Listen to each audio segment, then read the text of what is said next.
Shazam, written by Jeff Johns, art by Gary Frank. This is the backup story to issues 7 through 9 of Justice League.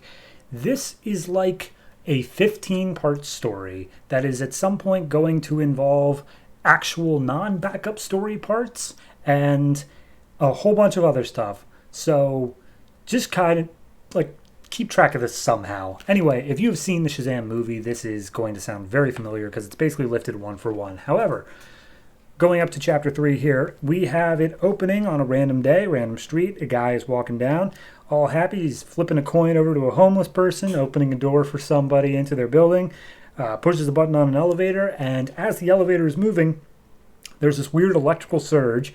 All the lights go out, and when it comes back up, everyone else is gone, and he is on a different looking elevator.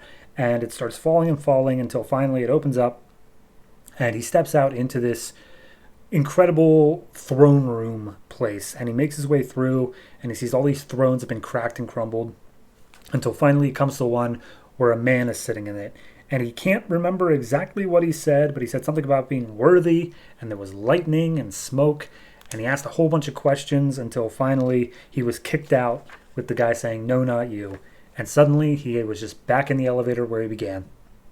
And we see that this is just one account of many, approximately 37, of people saying the exact same thing. And the only thing that they have in common is that they were pulled from somewhere. A man was there, he asked some questions, and the only word they can remember him saying is Shazam. And the guy watching all this is a bald scientist type. His name is Dr. Savannah, and he's talking to one of his flunkies, second in commands, and just recounting the story of all these people are saying the same thing, and it's all very reminiscent of this old legend of myth about a guy named Black Adam, who he was a slave. One day he walked through a door and found himself in this magical court, and he was made the champion of this court in order to protect them. But he went back and saved his country of Kondak, and then was immediately just disappeared. He just vanished. And this guy's like, this story has to be more than just a story. There's some truth to it. These people are experiencing it. So, and also Savannah is very, very much in the mindset of magic definitely exists, 100%, and I'm going to find it. So then we cut over to Philadelphia 7 months later, and we're inside of an orphanage where a Billy Batson is being talked to by a kindly couple, and Billy's just this 15-year-old kid, and he's like, it's Christmas time outside, and he's like, oh man, sure does smell like hot chocolate out there. Gee whiz, I sure do love Christmas time. And the parents are like, well, what do you like, Billy? What other things do you like? He's like, oh shucks, I like to read, and I like to fix things. I like to help people. I guess I'm just like any other kid like that. And the parents are like, talking to the social worker, like, I mean, I think we're good to foster him, today. He seems like a perfect little kid. And she's like, yeah, he's great. So I will get the paperwork all set up. And he's like, wait, you want to take me home? Well, I thought they didn't like older kids. I thought I'd be stuck here. And it's like, well, we're going to get you home now, Billy. And so they all leave, and they're waving bye. And it's like, bye, bye. And Billy's like, bye, you idiots. And apparently Billy's a dick. Billy is just a total dick. The social worker is like, I'm glad you kept up the facade for that long, but you are a total prick, Billy. And Billy's like, yeah, look, we have a deal. I'll stay out of your hair. You stay out of my hair. I'll play nice with this family. But as soon as I hit 18, I'm out of there. So they show later on Billy being brought to the house, and we see a whole bunch of other kids looking on, just like, oh, is that him? Is that him? And some of them are excited he's there. Some of them are like, oh, whatever. But they arrive at the house, and Billy is once again just being a total dick to this social worker, saying yeah, I'm 15. I know I'm under your charge until I'm 18, and I don't think I could put up with 3 more years of nagging. And as they are insulting each other, the door opens up, and the parents are standing there, and they're like, hi, here's Billy. And he's like, you have an absolutely beautiful home, Mr. and Mrs. Vasquez. So they make their way inside, and the parents are like, oh, we'll get you settled in and get you introduced. And he's like, introduced to who? And we see all the other kids who were there. They'll get their intros in a second. But they, take off his jacket and pretty much get all up on him and really in a space, which he is not about, to the point where he's been here for maybe 10 seconds. And they're like, who wants hot chocolate? And he's just like, oh God, what have I done? So then we get the introductions. The oldest is Mary. She's been living here for a while. She's got a rabbit named Hoppy. We got Freddie. He has crutches. He's also like pretty much a con man. We got Pedro, strong, silent. We have Eugene, who's the smart kid. And then we have Darla, who's a bubbly little kid who just jumps all over Billy and is so happy to have him around. And at this point, they're like, okay, well, kids, why don't you take Billy up, show him his room, and you can lay down the house rules. And Billy's like, oh, dear God, there are house rules. And Mary lays him out. Basically, just a whole bunch of little tiny things. And then the big one is that we always have each other's back no matter what. That's the family rule. And immediately Billy's like, the family rule? Let's get one thing straight here. I'm not your family. I'm not your brother. You leave me alone, I'll leave you alone. That's how this is going to go. And at that point, Darla is extremely upset because she's just, she just wanted to have a new brother. She was so happy to have him there. But she goes off crying. Mary basically throws Billy into his room, just being like, dude, none of us have it good here. We all have our own problems. But this is like the best place you're going to have, and you don't have to be a total dick all the time. And he's like, all right, whatever. Bye. So she leaves, and he just pouts for a little bit. He pulls out some books from his knapsack and also a picture of supposedly of his parents sitting in front of a tiger exhibit at some zoo, probably the Philadelphia one. And as he sets the pictures back in his bag, tucks under his bed, he's like, I didn't mean to make her cry. But he looks out the window and sees this face in the clouds, and he's like, that's weird. Anyway, cut to next morning. Billy wakes up to Darla like right in his face, and she's like, "Up, he's awake. We can finally have breakfast." So he's like, "You're not mad at me?" And she's like, "Nah, Darla's not mad at anybody, like ever. She probably has something wrong with her short-term memory, honestly." But they make their way down for breakfast, and then they have to go to school.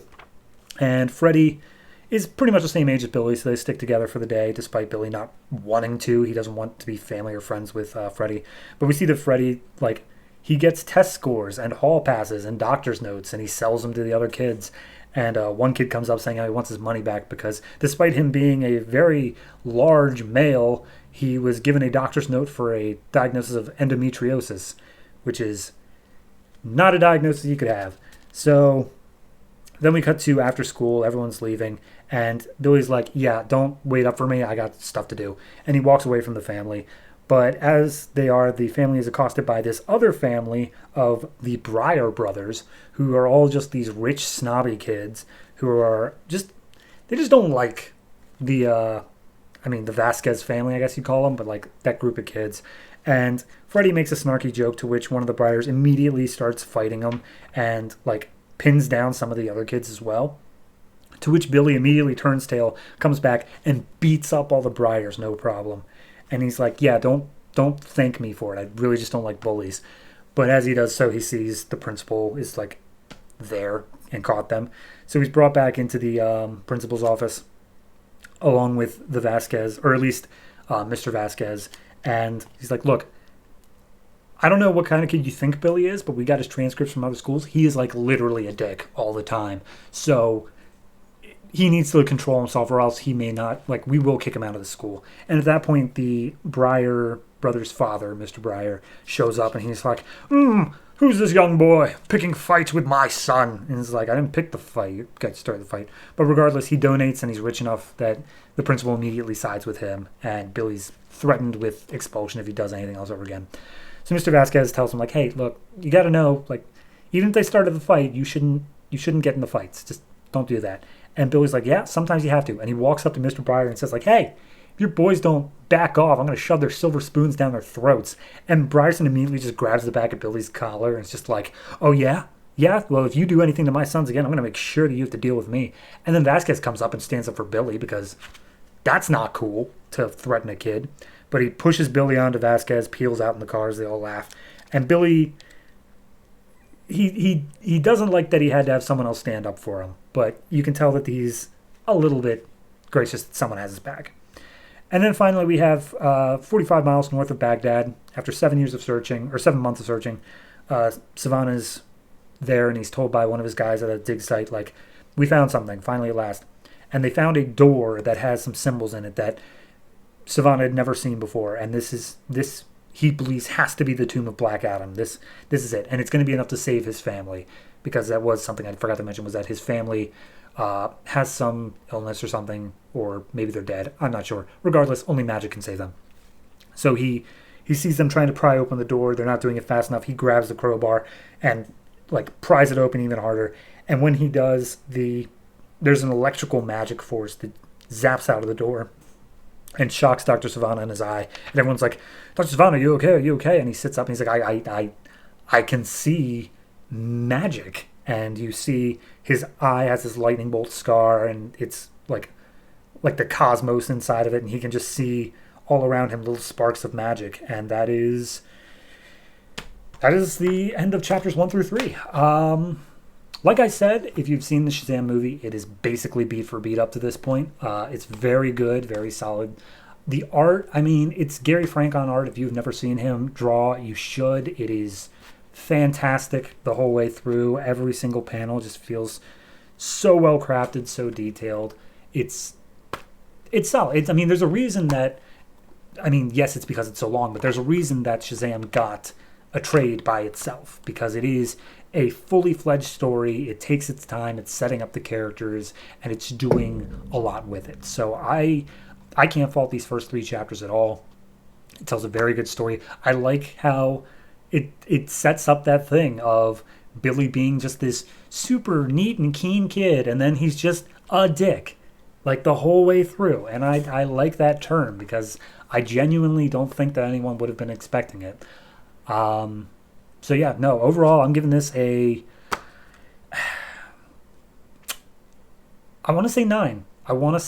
That seems a little bit high, but honestly, it's halfway, because I know what's coming. I'm not going to bury the lead there. I do know what's coming in this book, and I know that it's worth it. But at the same point, just in these 3 chapters, you feel this sense that like this is the definitive origin for this character. Like, it's not a thing of they're gonna, flip-flop back and forth of what happened. This is them setting this in stone of this is what you need to get into Shazam. And I think it's solid. I think it's a good start. So we'll pick up the next 3 chapters the next time that we have a week 5. Shazam! Parts 4 and 5, written by Jeff Johns, art by Gary Frank. This is the backup story to Justice League 10 and 11. And where we last left off, we had Dr. Savannah being blasted with electricity that allows him to now see magic. And Billy just got into a fight with the bully's father from his school. So we cut back in with Billy's foster parents, who are basically just sitting down talking like, it sucks that Billy went through that, and we should definitely do something about it. But at the same time, like, Billy is a lot more angry than he led us on to be. Like, he has a lot of underlying issues. And yeah, that's to be expected. Like, the foster system's not exactly kind, but he's not even giving them a chance. So we then see Billy packing up his bag and seemingly sneaking out in the middle of the night. And Freddy sees him leave, goes for his crutches, and notices Pickles sitting on the ground. And as Billy's making his way down the snowy streets of Philadelphia, Freddy's following behind him one step at a time until Billy crawls underneath a bush and doesn't come back out. Freddy goes over and sees that there is a hole in the wall behind the bush that they both crawl through. And we see that it lets out into the tiger exhibit of the Philadelphia Zoo. And Billy is just there talking to Tawny the tiger, who is basically his oldest memory, even older than his mom and his dad. It's the closest thing to family that Billy has. And he tries feeding Tawny a hamburger that he snuck out from home, even took the pickles off it, like Tawny likes. And then Tawny starts reacting to something behind Billy. Billy's about to throw a punch, but we see that's Freddy, who falls backwards on his ass. And Freddy just is like, why are you here? Like, what's going on, man? I thought you were, like, sneaking out to, like, leave forever. But no, you're just coming here to feed a tiger. By the way, I took your wallet. I saw there was a picture of the tiger in there, like, along with a membership card for a Family Finders website. So, yeah, I do know a little bit about you. And he goes over his own thing of how his parents are locked up and have never even bothered trying to contact him. So, the foster parents are actually pretty good people. It might be worth giving them a chance. But at this point, Billy's like, look, even if they were Superman and Wonder Woman, like, it doesn't matter. They're not my real parents. Now, please just go. And as Freddy's leaving, he's like, "Oh, by the way, it was really cool how you stood up for us and like threw a punch, and hopefully that'll get them off of our backs for a while." Billy's like, "What do you mean a while?" And he's like, "Oh, well, they attack us literally every day, like it's a constant issue." And he's like, "Oh, well, maybe we can get back at them somehow." And Freddy thinks for a second. He's like, "Well, I do know where they live." So, cut over to Dr. Savannah, who's down in this ancient burial place, and he's looking at this supposedly blank wall. Nobody sees anything except for him. He sees all this writing and inscriptions and stuff like that. And everyone's like, dude, there's literally a treasure room like right over there. And Savannah's like, no, that's bait. This is where the real treasure is, and I can see how to open it. It says inside lies Black Adam, who cannot be released until someone can destroy him, and blah, blah, blah. Anyway, I can open it up by saying Shazam, and then all of a sudden, lightning strike, there's a giant hole in the wall. His entire crew is like crushed by falling rocks, except for one guy. And out steps Black Adam, who has only one thing to say: "Where is the wizard?" One of the other crew members tries to escape. Black Adam just throws a giant boulder through him. Then he picks up Savannah and the one remaining crew member and flies up out of the tomb. Once again asking, "Where's the wizard?" The one guy, he can't understand Black Adam because he's speaking in an ancient tongue. Savannah can. So Black Adam looks at the other guy and just incinerates him with lightning, drops him to the ground. And then Savannah says, like, "All right, so who are you?" And Black Adam says, "Who are you?" And Savannah says, "I'm the guy who can help you find the wizard." So then we cut back over to Billy and Freddy. They've snuck up to the house of the bullies, and they're going to take one of their cars, put it in neutral, and then shove it down a hill. But as they're trying to break into the car, the alarm goes off, and the lights come on, and immediately they have to run to get out of there. Freddy, of course, can't run very fast, so Billy just throws him into some nearby bushes and says, "You stay here, I can outrun him." So he acts as bait. He says, like, "Catch me if you can, suckers." And they start running down the streets of Philadelphia, causing a lot of like general mayhem on the whole way down, until Billy ends up making his way into the subway. He thinks he's gotten away, but he gets punched in the face one last time before the doors finally close and the bullies are on the other side. So as he's on this subway, he gets back up, and all of a sudden the magic starts crackling around him. And when it stops, he looks around him, and the subway is completely changed. It's in a completely different style. And he steps out to this fog-filled room, and once the fog clears, he sees essentially a castle with the logo of Shazam / Black Lightning on there. And he just says, "Holy crap." And that's where it leaves off for now. Yeah, I mean, it's still setting up the plot, probably. The art, I always have to say, Gary Frank doing the art on this, fantastic. It looks beautiful in every single part of the way. I like the little brief characterization for Freddy and Billy, just talking about like their previous parents, the things they remember, stuff like that. Black Adam had a very menacing intro, like just randomly crushing and electrocuting bodies as he saw fit. It works on every level. So overall, I'm going to go ahead and give this one... I mean, I'm more or less working for the entire arc, but if I'm just focusing on these two issues, I would say they are like an 8. Like, it gives a bit more characterization and introduces Black Adam as the villain. So it's very good, but it's also not doing anything super amazing yet. I'm sure that we will get there very shortly, because the next issue of this is actually Justice League number 0. It's the entirety of the 0 issue is dedicated to Shazam. So part 6 will be in that, and then backup stories will continue from there. So 8 for this. Looking forward to the next one.